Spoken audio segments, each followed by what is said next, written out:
So basically, in a not so basic sense, talking to Hashem, from what I've been seeing in my life, is the most important thing that a person can do. Because obviously we have the Siddur, as you guys may know, which is composed by the Anshe Knesset HaGdolah, which is all the Chachamim from a couple of generations ago. They came and they put together this beautiful prayer, which more or less covers everything that a person is going through. However, it's important to note and to say that sometimes we simply have a challenge in our life, and it can be sometimes a very difficult or heavy feeling. We need to talk about it with our Creator, because He gave us that problem, and the only one in the entire universe, the only Creator that knows exactly what we're going through, because He gave us this problem, is Hashem. I would say to that person, and I'm talking to myself when I say this, because everybody needs to hear this, including myself, that this person needs to believe in themselves, that first of all their words are worth hearing, and the only reason why God is putting them through that constriction right now is because He wants to give them something really good, and Hashem wants to hear your voice. Usually when there's a lot of opposition and oppression when it comes to doing something good, like talking to God, like you feel like, why should I do this?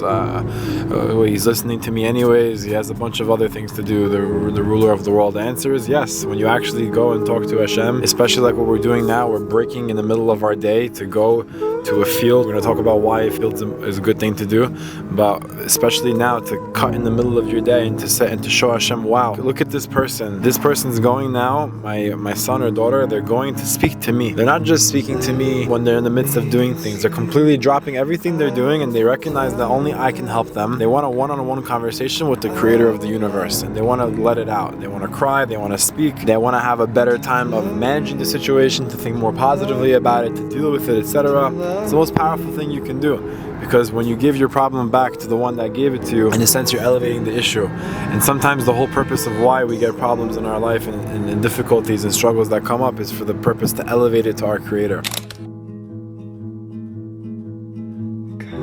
Generally speaking, the Rambam Maimonides says that if a person is not in the best physical shape, it shows that they're far from their Creator.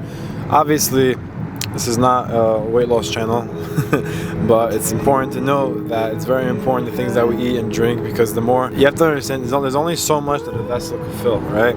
So the more that we're filling that vessel with physicality, with luxury, with fancy dinners, with all these things, it makes it very hard to connect to spirituality.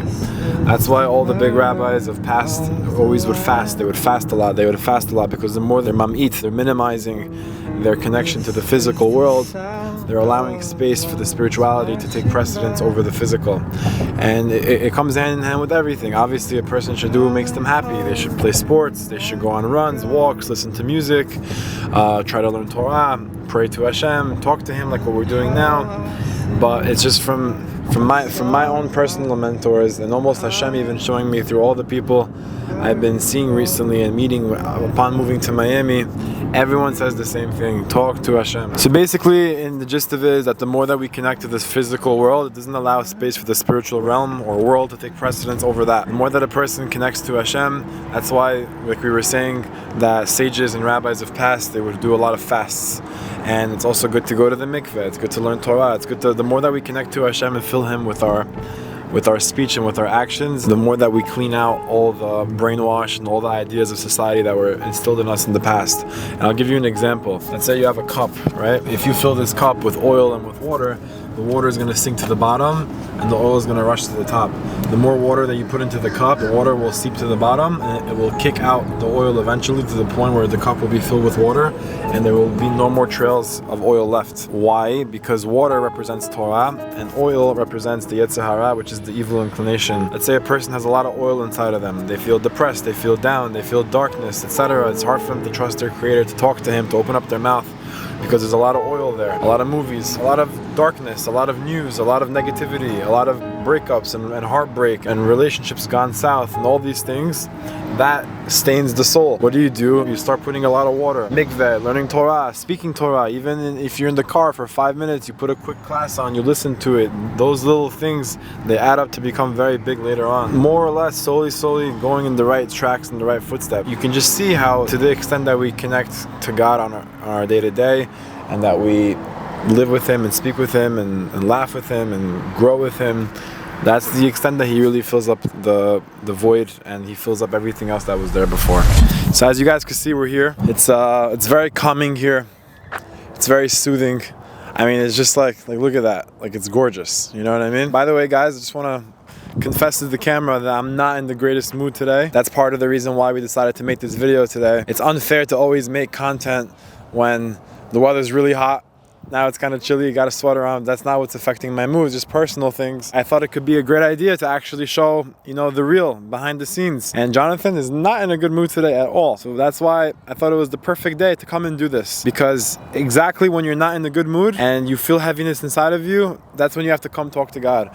So we're in Miami right now. If you guys want a location to this park, you can send me an email or something and we're gonna get into it. But more so just to explain the backstory, I'm very close to Gedalia Fenster, and he brought me here last week and said that this park, he fought 10 years of battles in his personal life and whatnot. He would come here, he would listen to music. I specifically decided to leave my phone in the car because the same way, if you go on a date with a girl, you don't want that phone in your pocket. Now I'm about to have a little one-on-one with God, and I don't want distractions, I don't want music, I want to just listen to nature. But where I come from, they used to always talk negatively about these things. And for some reason, everybody I've been speaking to lately since Gedalia brought me here has been telling me to do the same thing. Come to an open field and talk to Hashem. So I'm gonna start my one-on-one date with the creator of the world. Talk to you guys afterwards.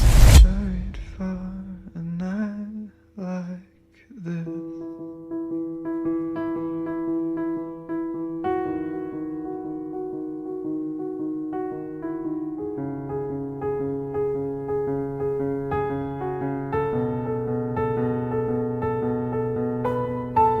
Okay, we just finished. As you can see, I'm in a lot better of a mood now, and it's pretty amazing, honestly. You come, talk to your creator, cry if you need to, laugh if you need to, do what you have to do. And sometimes it's not always gonna work on the first try.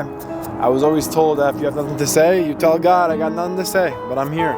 I showed up. And that's basically the relationship with Hashem. I was giving a class last night, Baruch Hashem, a channel through Hashem, and someone asked me, how do we keep the energy there? How do we keep the happiness there? We have so many things to do as Jewish people. We have to pray 3 times a day. We have to learn. We have to Shabbat, Tara Mishpacha, Nida, a million things. How do we do all these things and keep the happiness there?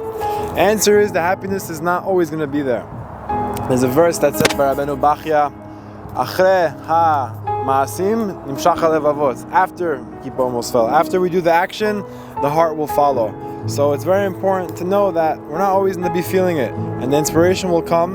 But the purpose of that darkness or that difficulty is there so we can really have the opportunity to show Hashem that we love Him, that we're there with Him, that we trust Him, and that He's there with us.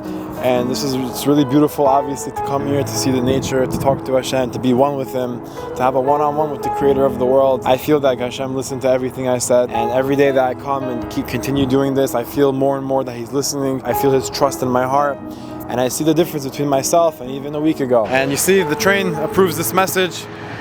My name is Jonathan Ben Shimol, and I approve this message. Remember, get close to Him from exactly where you're at. Where you're at now in your life is exactly where you need to be.